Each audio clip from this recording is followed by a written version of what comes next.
ओंकार बिंदु संयुक्तम नित्यं ध्यायन्ति योगिनां कामदं मोक्षदं चैव ओंकाराय नमो नमः। ओंकाराय नमो नमः।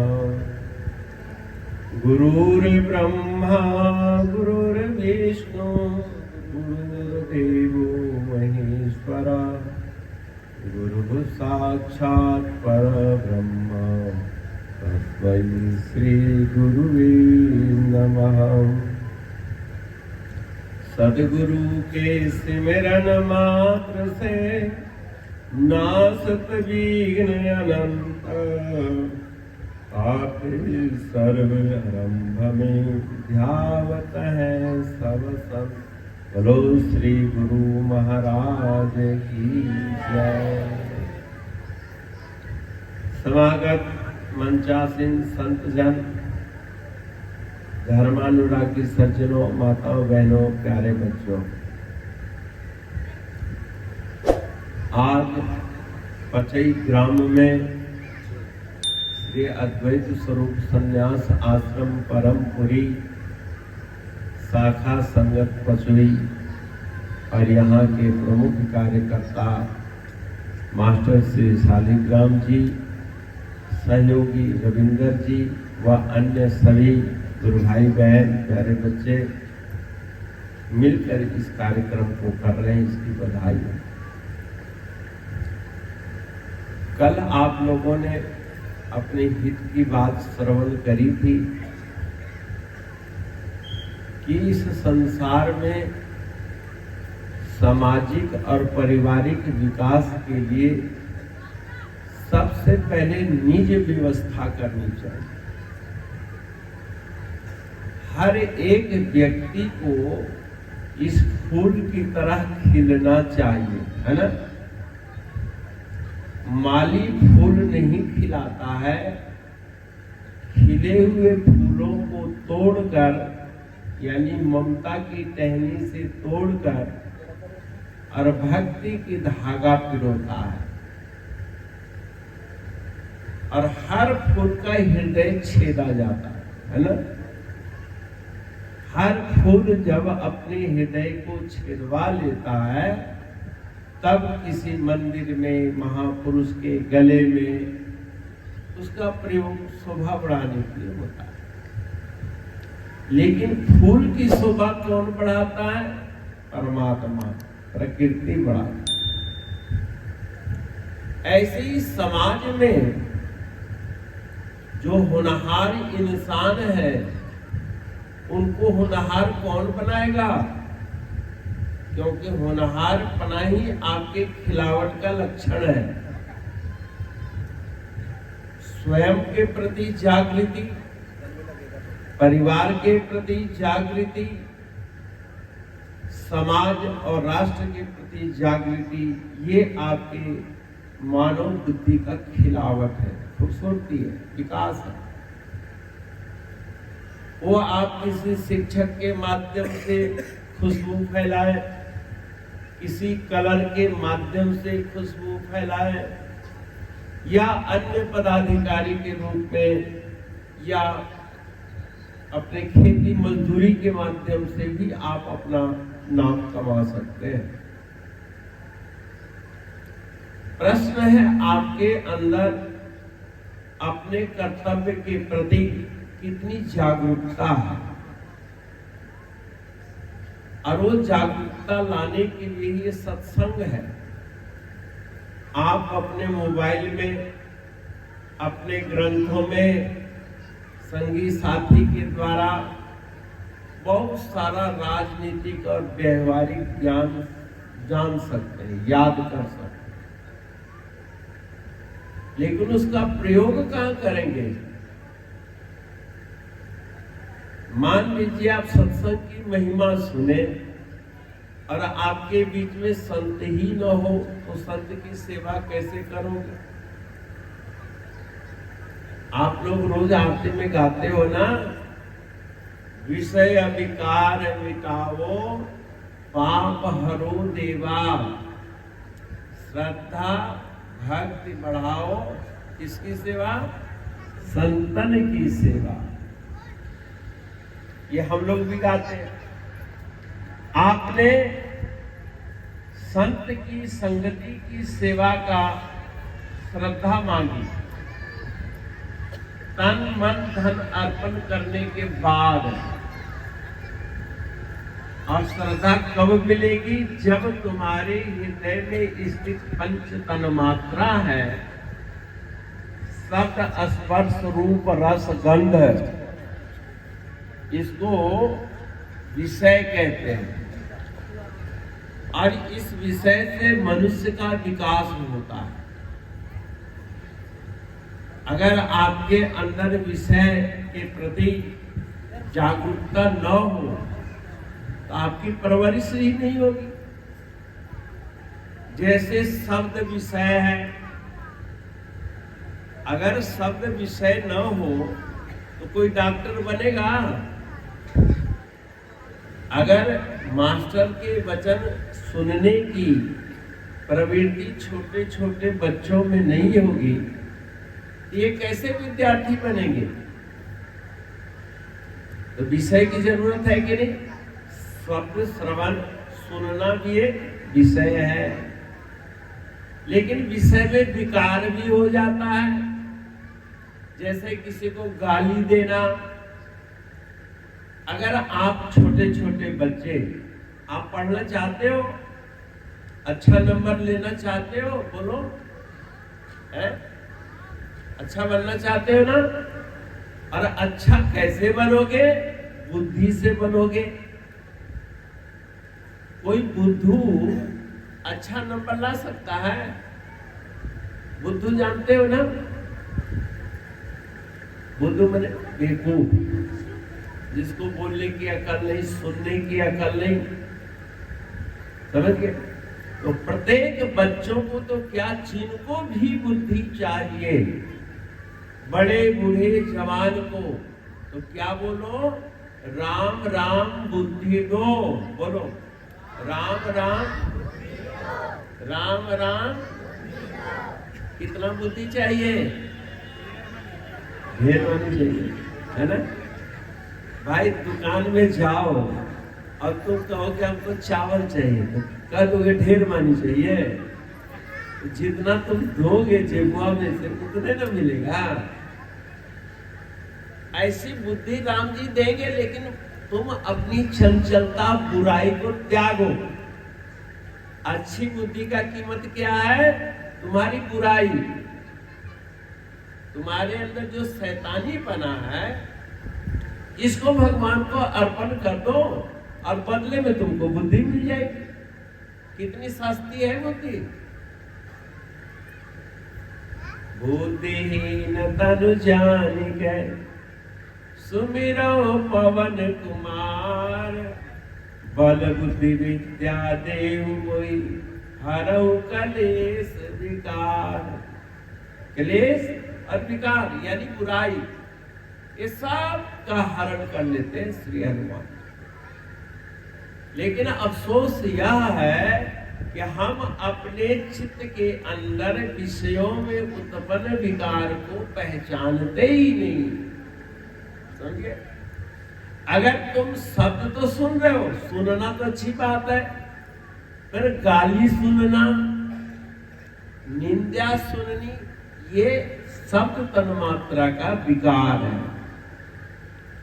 और सही ए फॉर एप्पल है, बच्चों को कैसे गाते हैं? लोग सुनते हैं A for apple, B for पता नहीं क्या क्या बुलाते रहते।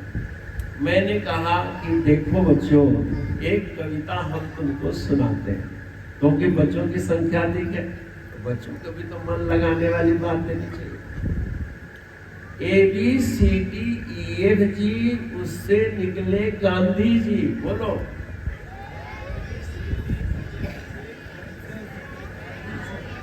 और गांधी जी ने पकाई रोटी, उससे निकली चिट्टी टोपी।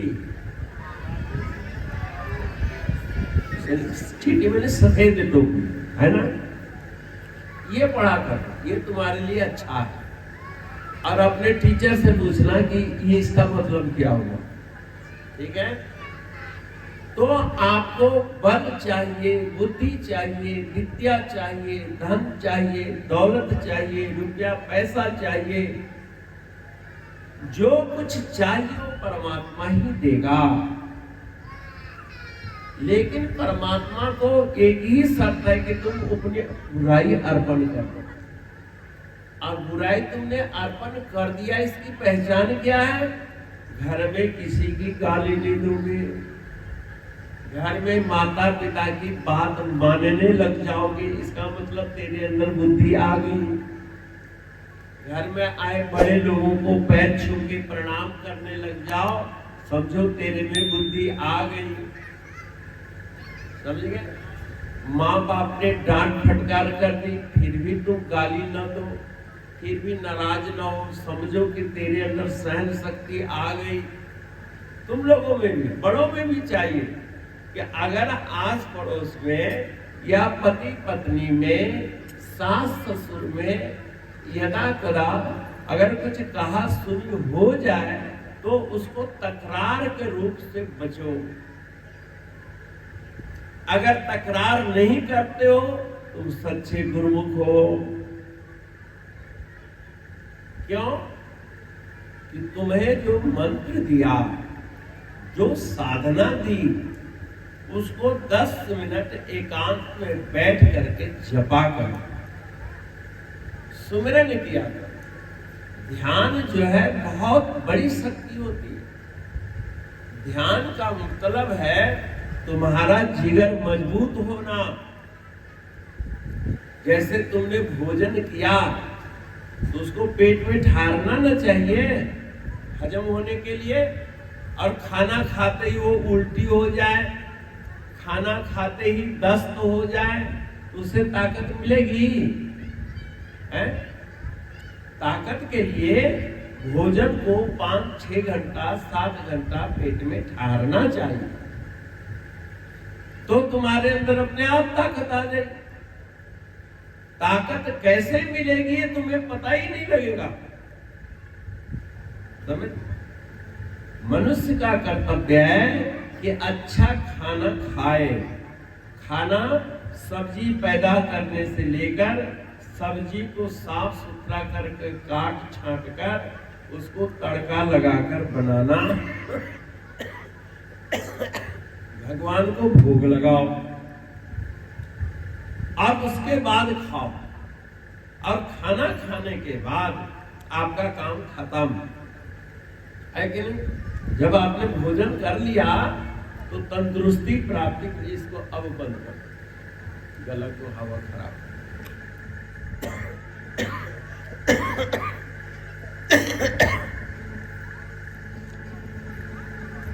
अपने आप ताकत मिलेगी। तुम्हारा काम है खेत जोत करके उसमें समय पर बीज डाल दो। अब वो कैसे अंकुरित होगा, कैसे बड़ा होगा, कैसे जड़ नीचे जाएगी, कैसे तनाव ऊपर जाएगी, इसके लिए तुम्हें कुछ भी सोचने की जरूरत नहीं है। बस खाली पशु से बचाओ और उसको कोई रोग शोक हो तो उससे बचाओ। यानी सदगुरु महाराज तुम्हारे हृदय में जिन शब्दों का उपदेश करते हैं, संत महापुरुष रामायण गीता पढ़ के जो संस्कार लेते हो, उससे क्या फायदा होगा कि हृदय में धारण करो। अब धारण कर लेने के बाद ध्यान की उर्वरा शक्ति लगाओ, है ना? जब आप ध्यान करेंगे ना तो सुनी हुई बातों का चिंतन मनन होगा, और चिंतन मनन ही से सुनी हुई बातों में, समझी हुई बातों में विकास होता है। अपने आप विकास होने लग जाएगा। तुम कब बुद्धिमान बन जाओगे, कब ज्ञानी ध्यानी बन जाओगे, तुम्हें पता ही नहीं चलेगा। हम जब छोटे थे और अब कैसे बड़े हो गए कि बड़े होने के लिए कोई अलग से उपाय किया क्या? बस खाना खाते रहे, पानी पीते रहे, समयानुकूल शौच आदि का व्यवहार करते रहे, अपने अध्ययन किए, पढ़े लिखे, धीरे धीरे काल की गति से हमारी तुम्हारी उम्र बढ़ती जा रही है, बढ़ती है। तो शरीर तो बढ़ रहा है, लेकिन बुद्धि नहीं बढ़ रही है, समझ नहीं बढ़ रही है। तो बच्चों को पढ़ाते पढ़ाते मास्टर, अरे तुम गधा भर के हो गया और जरा से दो बात याद नहीं होती। अरे तुम्हें तो क्या, एक दफा युधिष्ठिर जी महाराज जी को भी गुरु जी के डांट पड़ गई। 105 कौरव और पांडव मिलके पढ़ते थे और उनको शिक्षा दी गई कि आज के बाद क्रोध नहीं करोगे, गुस्सा नहीं करना। रोज उनसे पूछा जाए, याद हुआ तो दुर्योधन आदि सबने कहा दिया कि हाँ आपने कहा था क्रोध नहीं करना, क्रोध नहीं करना, कोई बात नहीं। चारों पांडव भी कह दिए, भीम अर्जुन नकुल सहदेव। अरे युधिष्ठिर जी कह रहे हैं कि मैं याद कर रहा हूं, जो सबसे बड़ा है, जो युवराज पद का अधिकारी है, वो कहता है कि आपने कल क्या पढ़ाया था मुझे याद नहीं है, मैं याद कर रहा हूं। अच्छा जल्दी से याद करो, अगला सब्जेक्ट। तेरे वजह से 104 बच्चे पिछड़ रहे, सिलेबस पिछड़ जाएगा। आप पहले के टीचर बिना सिलेबस याद कराए आगे नहीं बढ़ते थे। जैसे ऊपर जाना है तो पहले एक सीढ़ी पार करोगे तभी तो दूसरी तीसरी सीढ़ी पर जाओगे। दुर्योधन याद कर लिया, युधिष्ठिर ने याद नहीं किया।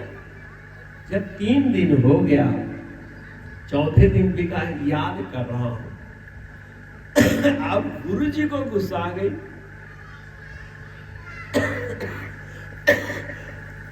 और युधिष्ठिर को बोला इधर आ, कान पकड़ के 2 झापड़ लगा दिया।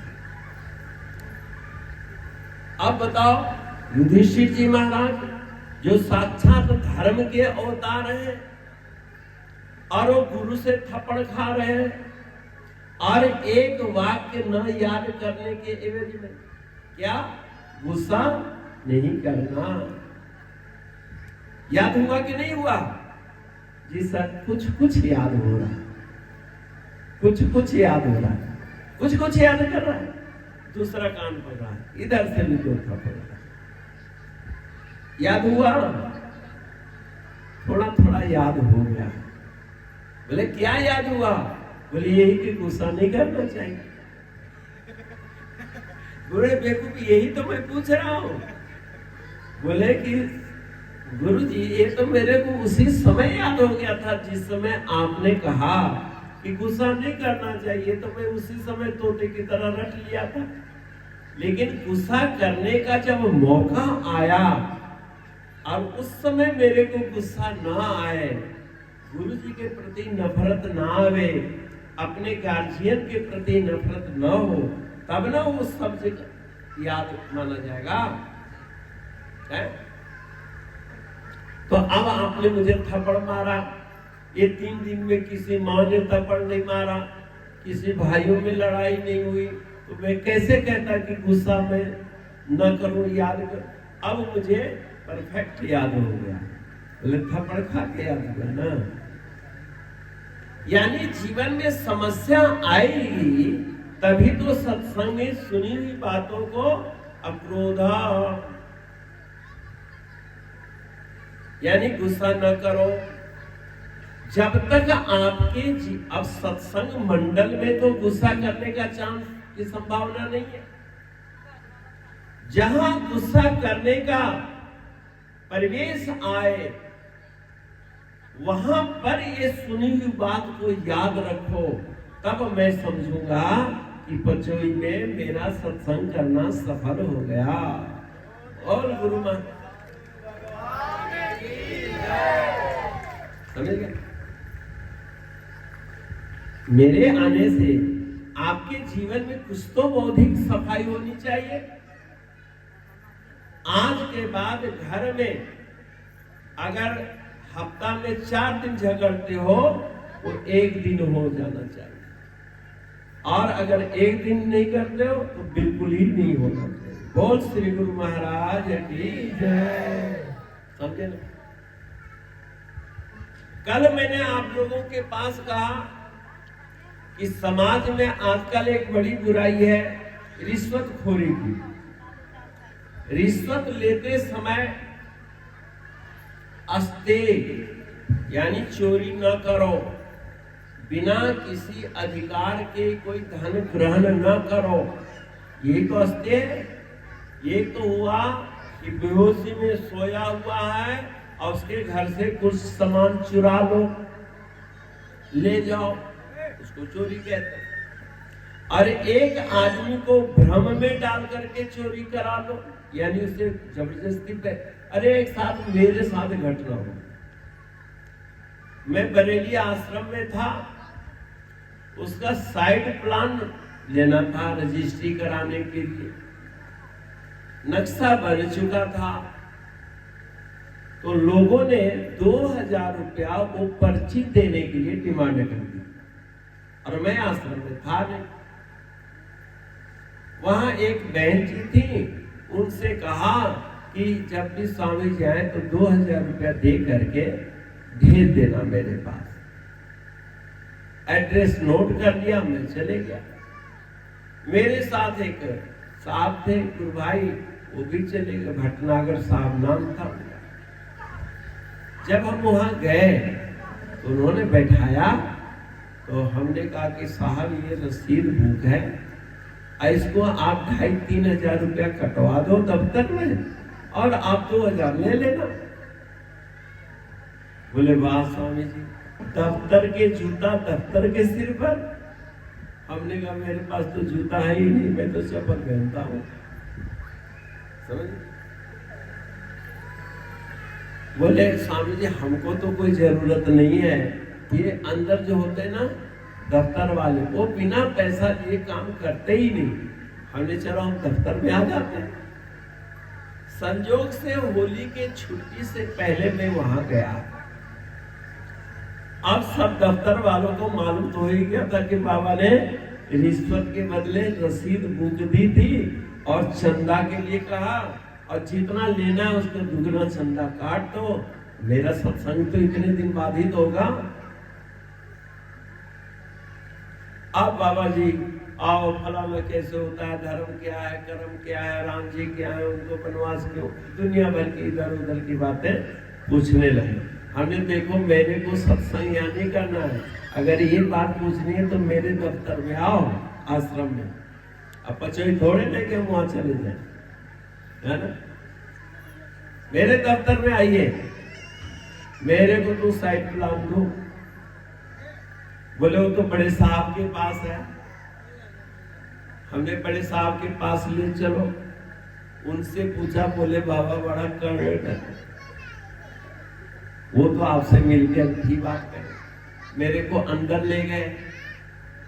अब सब दफ्तरों का भेद ही खुल जाएगा बाबा से, इसलिए वो कि बाबा को निपटाओ तो अच्छा है। साहब ने कहा कि स्वामी जी आप हाथ देखना जानते हो? मैंने कहा मैं तो हाथ देखता नहीं। अगर मैं हाथ देख, मेरे भविष्य के विषय में बताओ। मैंने कहा मेरे को फाइल की अलमारी में ये नहीं पता, तो मैं आपके भविष्य को क्या झांकूं? अगर मुझे झांकना होता तो मैं अपने साइड प्लान तुरंत निकाल लेता आपके दफ्तर से। फिर बेचारे ने दिया, पानी पिलाया, कुछ दक्षिणा भी दी कि आपके आने जाने में टैक्सी का खर्च हुआ होगा। हमने ये हुई ना बात। बोलो सच्चिदानंद भगवान की। यानी आपके जीवन में जब बुराई का क्षण की संभावना हो, अब जो कार्याधिकारी है उनके जीवन में ऐसा गरीब के काम करने का अगर मौका मिले तो खुले दिल से सहयोग करना चाहिए, ना कि बदले में पैसा। बदले में तो गवर्नमेंट तुम्हें दे ही रही है। हाँ, अगर कोई तुम्हें उपहार देता है, खुशी में शाबाशी देता है तो एक अलग बात है, पर किसी को तड़फा कर दिल दुखा के देना यह तो महा अपराध है। और ये अपराध करता कौन है? समाज के ही लोग तो करते, हमारे तुम्हारे ही तरह तो लोग करते हैं। उनको शिक्षा मिल गई, अफसर बन गए, लेकिन ये संस्कार नहीं मिला, क्योंकि उन्होंने भगवान से राम राम बुद्धि द, ये उन्होंने नहीं किया। अब बुद्धि प्राप्त करने के लिए गौतम बुद्ध महाराज ने भूख हड़ताल कर दिया। जब बेहोश हो गए थे ना, कि जब तक ज्ञान नहीं होगा तब तक मैं भोजन नहीं करूंगा, मैं पानी नहीं पीऊंगा। चलते चलते रास्ता में बेहोश होकर गिर गया। भाई वो सत्य का ज्ञान जो है तुम्हारे किसी हट के आगे नहीं झुकेगा। अब तुम कहो कि मास्टर जब तक 100 नंबर नहीं दे देगा तब तक हम स्कूल ही नहीं जाएंगे, ये तो सत्य गलत है कि नहीं? तुम धरती माता से शर्त लगा दो कि हे धरती माता, बिना बीजे जब तक तुम 100 मन धान पैदा करके नहीं दोगी, हम तुम्हें पानी नहीं सींचेंगे। धरती झुक जाएगी। सूर्य से कहो दो कि जब बाहर इतनी रोशनी करते हो, जरा मेरे अंदर रोशनी कर दो, और अंदर रोशनी करो नहीं करोगे तो हम आंख नहीं खोलेंगे। सूर्य को क्या फर्क पड़ता है? हठ नहीं। नमस्ते नमस्ते श्रुति ज्ञान गम्य। और ऐसा भी है, नमस्ते नमस्ते तपो योग, तप और योग का भी महत्व है, लेकिन शास्त्रोक्त विधि से कष्ट सहन करो। शास्त्र विधि जो कष्ट सहन किया जाता है उसका नाम है तप, हठ पूर्वक नहीं। अब किसान हल जोतता है, ट्रैक्टर जोतता है, उसमें हिचकोले आता है कि नहीं? ये तप है। किसान को रोटी खिलाने के लिए ले जाना, ये तप है। पहले माताएं हसुआ से फसल काटती थी, खुरपी से घास छीलती थी। एक आदमी खुरपी से घास छील रहा था, बड़ा भोला भाला था, और घास छील रहा था। इतने में उसकी भक्तिन जो है घर से खाना ले आई। बोले खाना खा लो। वृक्ष की छाया में बैठकर वो खाना खाने लगा, और खुरपी जो है धूप में रह गई। हमेशा वो खुरपी को अपने साथ रखता था, आज वो धूप में रह गई। खाना खाने में आधा एक घंटा लग गया, बैठ गया, गपशप लगाए। जब खुरपी को छुआ तो बहुत गर्म। बोले ओहो, और रोने लगा। घर वाले पूछे क्या हुआ? बोले खुरपी को बुखार चढ़ गया, और बहुत ज्यादा बुखार चढ़ गया, छुआ नहीं जा रहा है, इसका देह देखो कितना गर्म हो गया।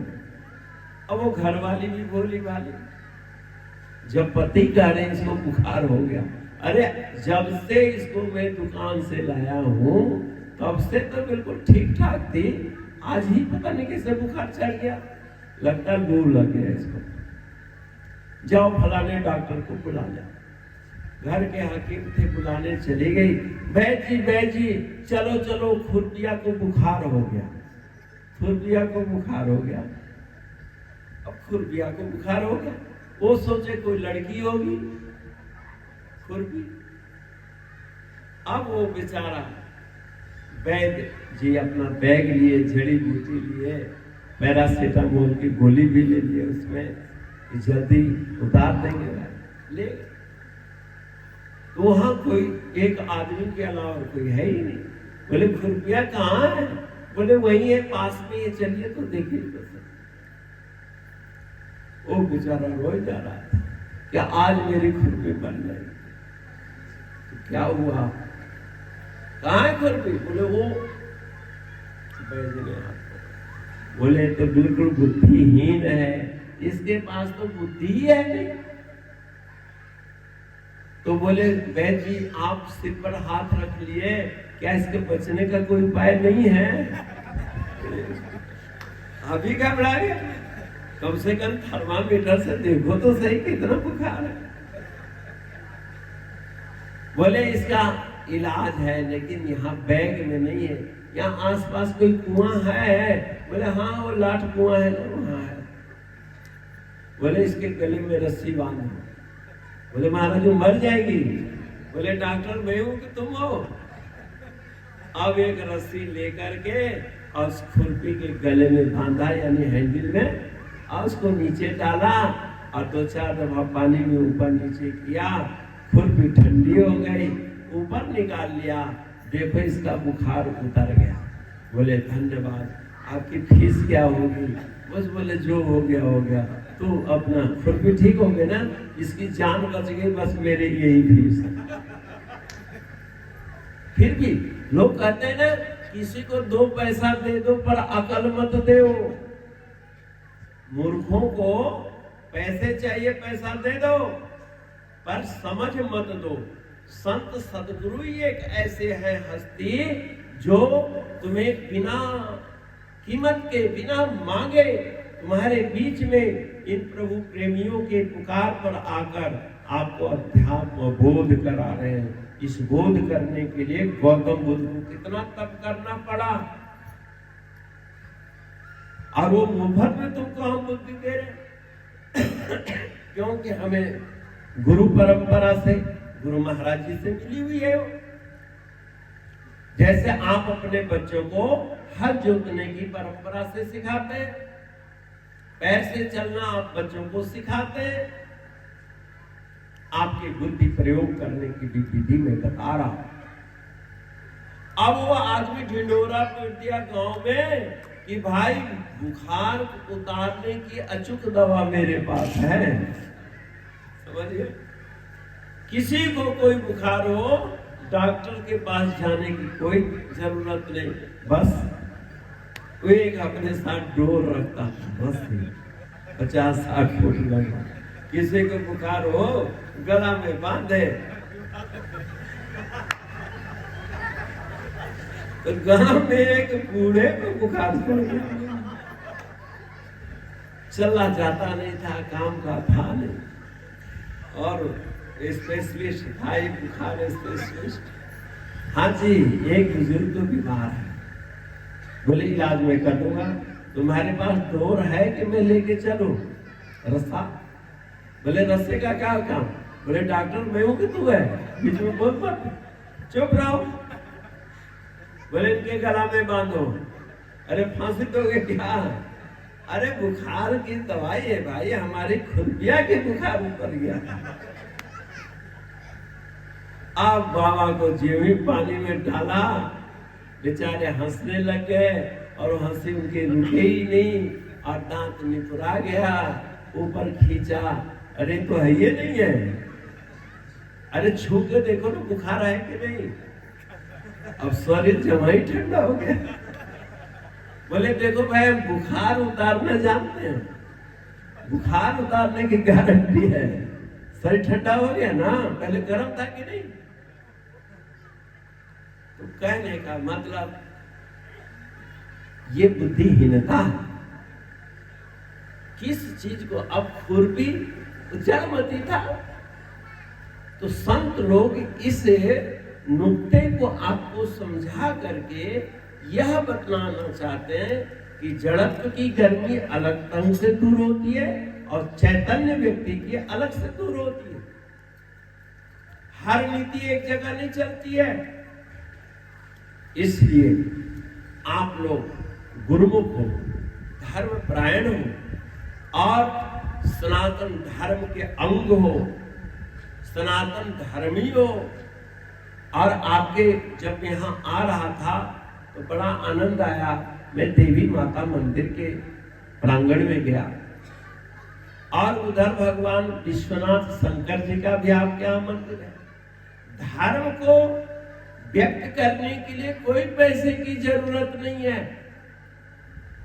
इस कलिकाल में गरीब अमीर सभी वर्ण के लोग एक समान मां भगवती की उपासना कर सकते हैं और भगवान विश्वनाथ की भी सेवा कर सकते हैं। और इस संसार में जितने भी प्राणी हैं, जिन्होंने भी सुख शांति प्राप्त करी है, शंकर के आशीर्वाद से करी है, जिनके भी जीवन का दुखों का नाश हुआ है, वो शंकर की उपासना से दूर हुआ। मार्कंडेय ऋषि के जीवन में मृत्यु भय था, कैसे दूर हुआ? शंकर जी से निपटने पर। रोज शंकर जी को, अरे गरीब अमीर एक लोटा जल तो चढ़ा ही सकता है। अब तुम कहते हो वो पत्थर भगवान थोड़े ने? पत्थर भगवान नहीं है, इसका क्या प्रमाण है? क्योंकि ईश्वर तो कण कण में व्याप्त है ना? ईशावास्यमिदं सर्वम यत्किंचिन जगत्याम जगत तेन त्यक्तेन भुंजीता मां गृद्धा कस्यचित् धनम। इस संसार के कण कण में जो कुछ है सब में ईश्वर व्याप्त है। तो शिव पिंडी में क्या भगवान नहीं है? लोग कहते हैं तो पत्थर है, तो तुम क्या हो? तुम्हारा हमारा शरीर भी तो जड़ ही है। जब इंसान मर जाता है तो उसका शरीर पुतला की तरह पड़ा रहता है कि नहीं? कभी दुर्गा माता के दुर्गा पूजा में मूर्ति बनाते हैं ना मूर्तिकार, तो पहले पुआल के ऐसे ऐसे हाथ पैर बना देते हैं और बाद में मिट्टी से उसको चिकना कर देते हैं, आंख का नाक मुंह बना करके और पेंट कर देते हैं, है ना? ठीक ऐसे ही प्राणांत होने पर हर एक इंसान का शरीर एक भूत है, एक जड़ मूर्ति है, होता है कि नहीं? तो मरने के बाद ही जड़ नहीं है। जिंदा में भी शरीर तो वही 5 तत्व है, आकाश वायु अग्नि जल पृथ्वी।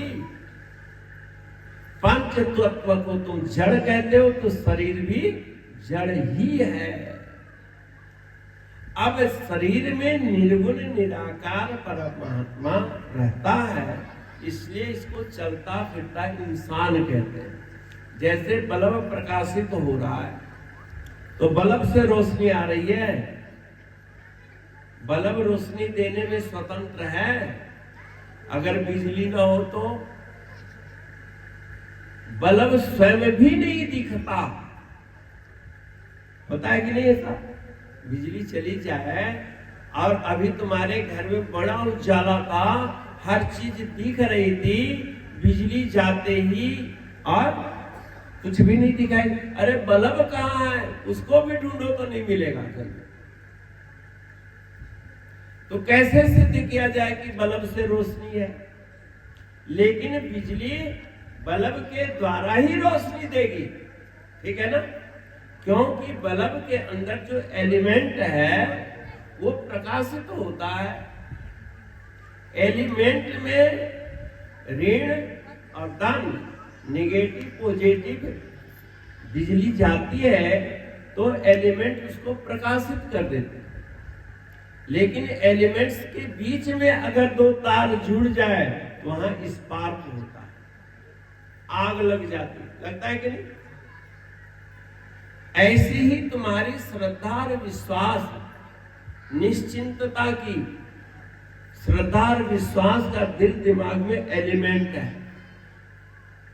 और प्राण बुद्धि वहां पर प्रकाशित होती है चेतना के रूप में।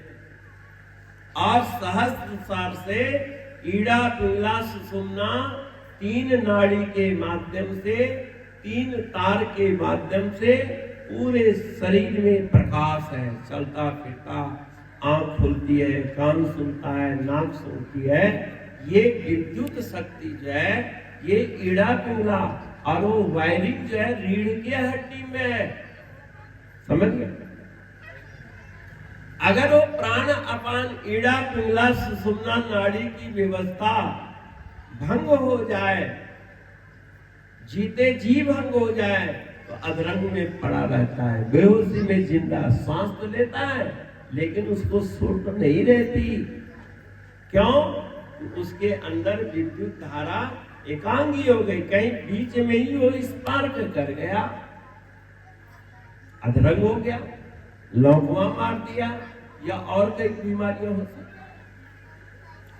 इसी तरह से मनुष्य के अंदर श्रद्धा और विश्वास को कायम रखने के लिए मां भगवती की उपासना और भगवान शंकर की उपासना, ये दो परम आवश्यक है। नारी शक्ति में जोश डालने के लिए, नारी शक्ति को जगाए रखने के लिए, नारी शक्ति को सामाजिक बुराइयों को खत्म करने की प्रेरणा मिलती है दुर्गा माता से, सरस्वती माता से, लक्ष्मी माता से, काली माता से। ये सब जो मातृ शक्तियां, जयंती, मंगला, काली, भद्रकाली, कपालिनी, दुर्गा, क्षमा, शिवा, धात्री, स्वाहा स्वधा नमस्तुते, ये है। अब ये देवियां जो है, ये नारी शक्ति यानी आंतरिक शक्ति का द्योतक है, लेकिन अपने इष्ट पर पूर्ण विश्वास, अवश्यमेव कर्तव्यम, मैं अवश्य कार्य करूंगा, योगस्थ गुरु, योग में स्थित होकर कर्म करूंगा, मुझे सफलता मिलेगी, यह उम्मीद, यह जो निश्चय है, यह विश्वास शंकर का स्वरूप है। और शंकर और पार्वती की उपासना ही इस संसार में सर्वोपरि है। मैंने आपसे बताया कि मार्कंडेय ने शिव की पूजा से लंबी आयु का उपभोग किया, शंकर की पूजा से रावण ने त्रिलोक विजेता हासिल करी, सोने का महल बना लिया। ये मकान, दुकान, अटारी मटारी, ये भी शंकर के ही आशीर्वाद से मिला, अर्थात गुरु के आशीर्वाद से मिला। अब भगवान राम पर त्रिलोक विजेता रावण से युद्ध छिड़ गया। अब उस युद्ध में जीत चाहिए। राम जी सत्य परायण है, उसके बावजूद भी साधना का सपोर्ट चाहिए।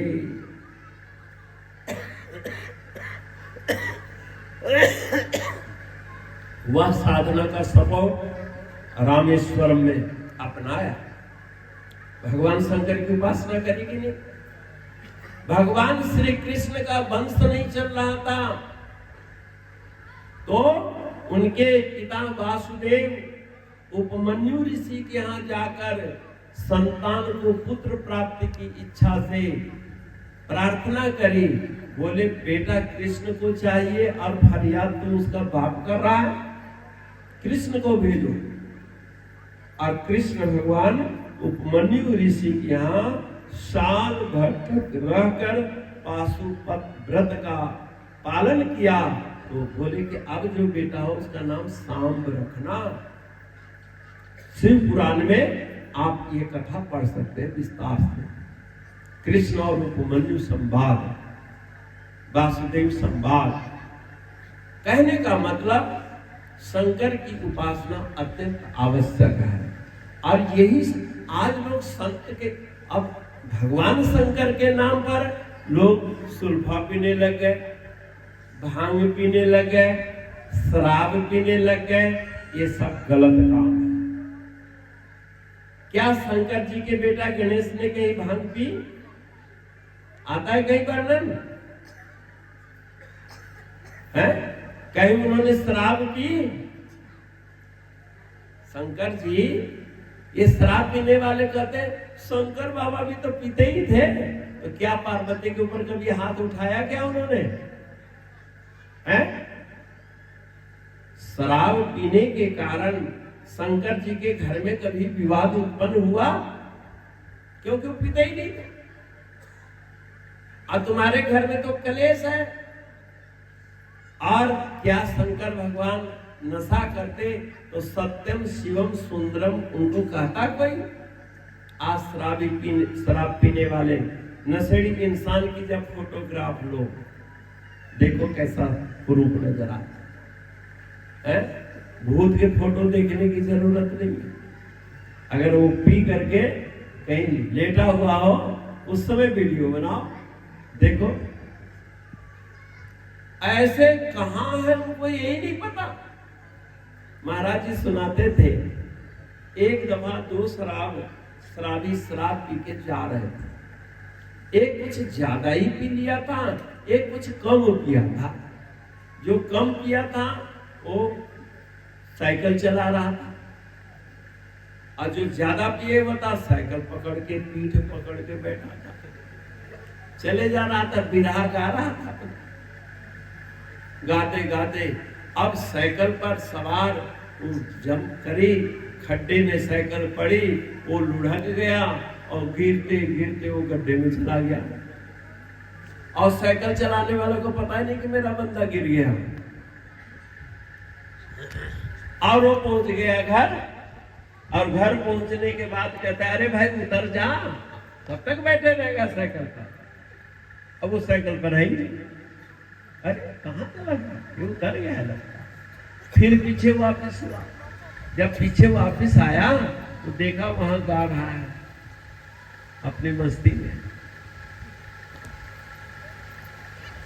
यहाँ क्या कर रहा है? बोले तू साइकिल चलाए जा, आराम से चल, मैं बैठा हूँ, आराम से बैठा हूँ, मेरे को कोई खतरा नहीं। ना तो खींचने वाला को पता है, न गिरे हुए इंसान को पता है। ऐसे ही हम तुम आज जो नशेड़ी लोग हैं, वो नशेड़ी क्या करते हैं, उनको खुद का पता नहीं कि हम कहाँ हैं, किस परिवार को चला रहे हैं। उनके बच्चे कहाँ खड्डे में जा रहे हैं, कहाँ इज्जत नाली में बह रही है, इसका कोई गम नहीं है। कहता है मैं मस्त हूं, प्रभु आपकी बड़ी कृपा है।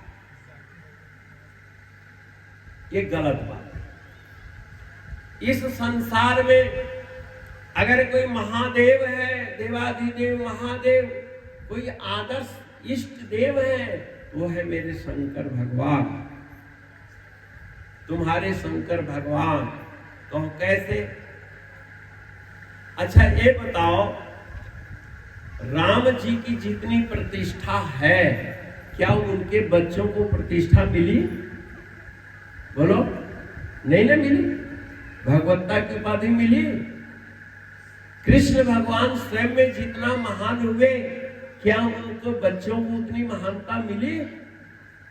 नहीं मिली। लेकिन शंकर भगवान जिस महानता को प्राप्त हुए हैं, उनका बेटा कार्तिक भी महान है, युवक है ना, देव सेनापति है, तारकासुर के नाशक है। सभी ऋषि मुनियों ने उनको उच्च शिखर पर बैठाया, जिनके शंकर भगवान के साथ पूजा होती है। इसलिए नहीं पूजा होती है कि शंकर जी के बेटे हैं, उनकी इसलिए पूजा होती है कि शंकर भगवान जी के बेटा होते हुए भी वो योगी थे, संयमी थे, तपस्वी थे। उनका छोटा बेटा गणेश जी को देखो, वो भी पूजनीय है कि नहीं? वो अपने व्यक्तित्व के बल पर पूजनीय है। गणपति है, यानी समूह का नायक है। संत भी उनको नमस्कार करते हैं। जैसे सुखदेव जी जनक जी के यहाँ नमस्कार करने गए, दीक्षा लेने के लिए गए, उस समय गृहस्थ में रह करके भी लोग ब्रह्म ज्ञानी होते थे। और बेटा ही पूजने नहीं, उनकी पत्नी भगवती पार्वती भी पूजनीय है ना? सब जगह पूजा होती है कि नहीं? अब शंकर जी के सभी परिवार पूजनीय तो हैं, लेकिन उनके सहचर जो है, साथ रहने वाले जो है, वो भी पूजनीय है। शंकर जी के साथ कौन है? चंद्रमा है। उनको सब पूजते हैं कि नहीं? क्या हिंदू, क्या मुसलमान दूज के चंद्रमा देखते हैं कि नहीं? सब मुसलमान भी पूजते हैं शंकर जी के गण को, यानी चंद्रमा को। शंकर अनादि देव है। गंगा जी सिर पर है, उनकी तो महानता क्या ही कहना। गले में कंठ है, भुजंगमाला, वो भी नाग पंचमी के दिन विशेष पूजनीय हो। मां भगवती का सवारी शेर है, उसकी भी पूजा होती है। गणेश जी की सवारी मोर है, उसकी भी पूजा होती है। चूहा, मोर, ये सब कार्तिक जी महाराज के, यानी शंकर भगवान के परिवार में जो भी नौकर चाकर कर्मचारी नीचे तबका से लेकर ऊपर तक सभी वंदनीय हुए। इसलिए आज के दिन आप लोग भी अगर चाहते हैं कि अपने जीवन में विकास करें, बच्चे जीवन में विकास करें, तो शंकर की आराधना करो। और उस आराधना की विधि ही तो गुरु बतलाते हैं, और क्या बतलाते हैं। और शंकर जी की पूजा में शास्त्र ने किसी को मना नहीं किया है। ये बहुत सारे लोग कर्मकांडी कह देते हैं कि औरतों को शंकर जी पर जल नहीं चढ़ाना चाहिए, ये बकवास है। शंकर जी के जल सब लोग चढ़ाओ, रोज मत्था टेको। और बच्चों को अगर बुद्धि नहीं है, विद्या नहीं आती है, तो पाणिनीय नाम के एक ऋषि थे जिन्होंने संस्कृत का व्याकरण रचा है। वो शंकर के आशीर्वाद से व्याकरण की रचना की सामर्थ्य मिली। इसलिए हर लड़का लड़की को भगवान शिव की तदचित होकर उपासना करें। लेकिन जब उपासना करोगे तो क्या गुण आएगा? तुम्हारे अंदर सत्य परायणता आ जाएगी। तुम्हारे हृदय से असत्य संकल्प जगेगा ही, क्योंकि वो सत्यम है, शिव है। आप बिना परोपकार किए, बिना दूसरों के हित किए आप रह ही नहीं सकते। समझ गए? ये शिव शब्द का अर्थ क्या है? कल्याण करने वाला, परोपकार करने वाला और सुंदरम। जिस मानव के हृदय में सत्य हो और सबके लिए कल्याणकारी कर्म हो, तो इंसान सबको अच्छा लगता है कि नहीं? सबको अच्छा लगता है। इसलिए आप लोगों को जो हमने कल कहा था कि बड़े से लेके बूढ़े तक, छोटे बच्चों से लेके नौजुवक तक सबको शिव की उपासना करनी चाहिए। और शंकर भगवान जल प्रिय है। बस जल दो, आपका पितृ दोष, नाग दोष, पास दोष, सब दोष मिट जाएगा।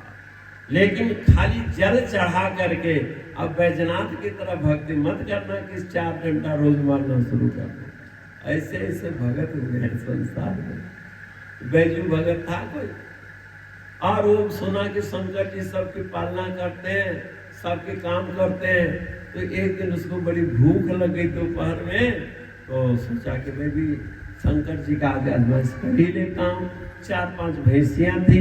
बोले हे भोलेनाथ, जरा भैंसियां देखते रहिएगा और हम जरा खा के आ रहे, क्योंकि सब लोग कह के अब चले जाते थे। अब शंकर जी कैसे काम करते हैं अब शंकर जी जाने। अब कह के चला गया, भैंस हरियाली देकर किसी की गेहूं खा गया। अब वो जमींदार आया और किसके भैंस है, किसके भैंस, फलन आ गया। उसको बुला के खूब पिटाई कर, उसकी एक न सुन, बड़ा चोट लगी बेटा। बोले अगर नहीं करना था तो शंकर जी उसी समय मना कर देते। हम तो इनके विश्वास पर रह गए। शंकर विश्वास रूप में, तो विश्वास का भी नहीं। बोले शंकर जी आपके कारण हमको डंडा पड़ा, तो याद रखिए हमारा भी नाम बैजू है।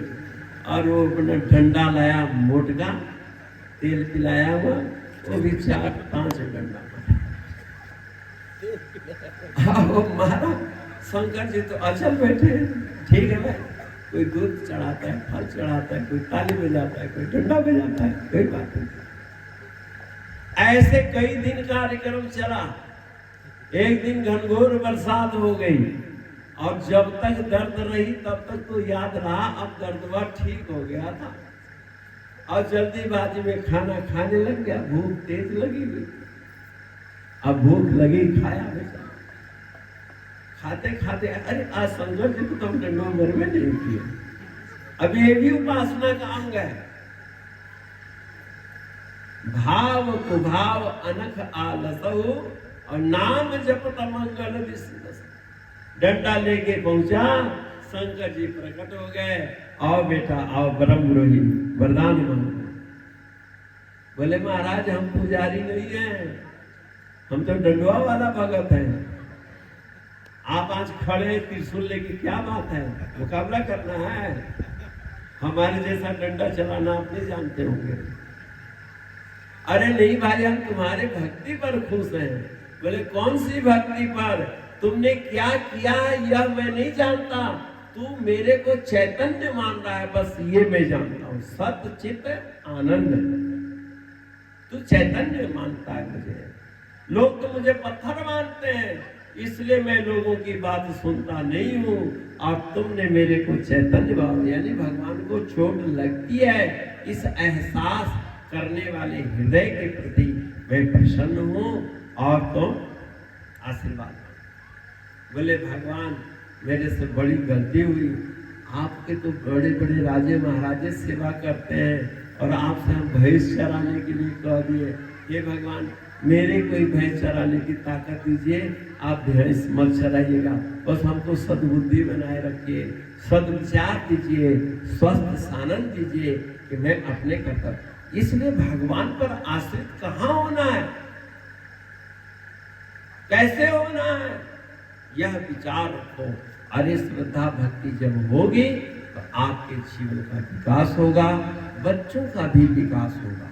तो आपके बच्चे अफसर भी बनेंगे, एक महान अफसर बनेंगे, मास्टर बनेंगे, महान मास्टर बनेंगे, कर्मचारी बनेंगे, महान कर्मचारी बनेंगे, और नेता भी बनेंगे तो महान नेता बनेंगे। समझ गए? लोग जब बच्चे शैतानी करते हैं, अरे कौन सा घर में रखना है, इसको प्रधान बना देंगे, शैतानी करता रहेगा, झूठ बोलता रहेगा। नहीं, झूठ बोलने वाला नेता नहीं हो सकता।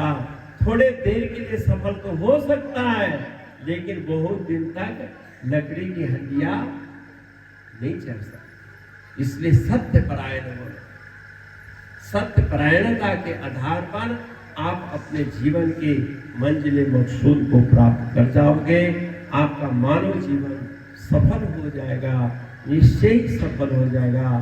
तो क्या करना है आप बच्चों को कि रोज भगवान के आगे खड़े होकर 7 दफा राम राम कहो और बुद्धि मांगो। राम राम को तंदुरुस्ती मांगो, राम राम को धन मांगो।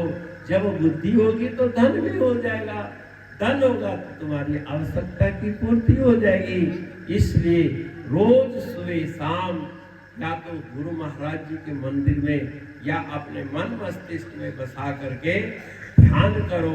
जब भी जीवन में कोई परेशानी आए, आप महाराज जी का ध्यान करो और देखो तुम्हारा कल्याण होता है कि नहीं। निश्चय ही कल्याण होगा।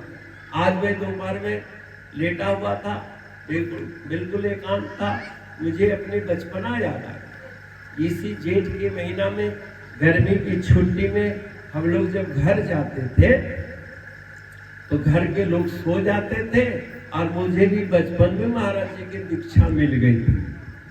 और हम एकांत में बैठ करके और अपने महाराज जी का ध्यान करते थे, जब करते थे। और क्या करना है क्या नहीं करना अपने आप पता लगता था। जब आप ध्यान करोगे तो आपके सिलेबस में क्या पेपर में आने वाला है यह भी एहसास हो जाएगा। जब किताब पढ़ने लगोगे तो वो पॉइंट फोटो अपने आप स्कैन कर लेगा। आपके जीवन में जो बुराइयां हैं उसको डिलीट करो, क्योंकि ये तुम्हारी खोपड़ी जो है ना, ये मोबाइल है, मोबाइल मोबाइल है। इसमें बहुत सारी चीजें आपने सेव कर रखी है जो स्वभाव के रूप में दिखाई देता है, और वह स्वभाव आपके किसी काम का नहीं है। जैसे आपके मोबाइल में बिना मतलब का मैसेज आ जाता है, उसको डिलीट करते हो कि नहीं? ये शरीर जो है हार्डवेयर है, और अंतःकरण जो है सॉफ्टवेयर है, और सॉफ्टवेयर की कीमत के कारण ही हार्डवेयर की कीमत होती है। अगर हार्डवेयर ना हो तो नंबर का ही मिस्टेक होगा। इसलिए आप अपने अंतःकरण के इस खोपड़ी के अंदर जो फिजूल के मैसेज हैं, फिजूल के स्वभाव है, फिजूल की गलतियां हैं, उसको देखो और वो दिखाई देगा ध्यान करने से ही। जैसे गौतम बुद्ध ने ध्यान की शिक्षा दी, लेकिन ये शिक्षा उनको बहुत कठिनाई से मिली। जब बेहोश होके मूर्छित होके गिर गए तो सुजाता नाम की है कौन एक कन्या थी ना, जिसने खीर खिलाया, पानी पिलाया, तब होश आया। तब कहा कि अन्नम ब्रह्मा, अन्न ब्रह्म है, भोजन का त्याग नहीं करना चाहिए। इसलिए हम लोग बहुत ज्यादा भोजन का त्याग नहीं करवाते। हाँ, भोजन में सतोगुण गुणात्मक दोष से बचने के लिए हम लोग ऐसा करते हैं कि आहार शुद्धो सत्व शुद्धि, सत्व शुद्धो ध्रुवा स्मृति। आहार की शुद्धि से अंतःकरण शुद्ध होगा, शुद्ध अंतःकरण में सद्बुद्धि आएगी, सद्बुद्धि से परमात्मा का ध्यान होगा, और परमात्मा का ध्यान होगा तो आप जो करोगे, जो बोलोगे वो मंत्र हो जाएगा, जो करोगे वो साधना हो जाएगी, और आपका कार्य सब सिद्ध हो जाएगा। तो इतना ही कह के मैं वाणी को विराम देता हूँ। बोलो सच्चिदानंद भगवान की,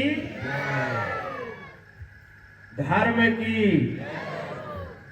धर्म की, सारे बोलो धर्म की, अधर्म का प्राणियों में, विश्व का, गौ माता की, पृथ्वी माता की, गंगा मैया की, चारों धाम की, माता पिता गुरु महाराज की। नमः पार्वती पतये। हर हर हर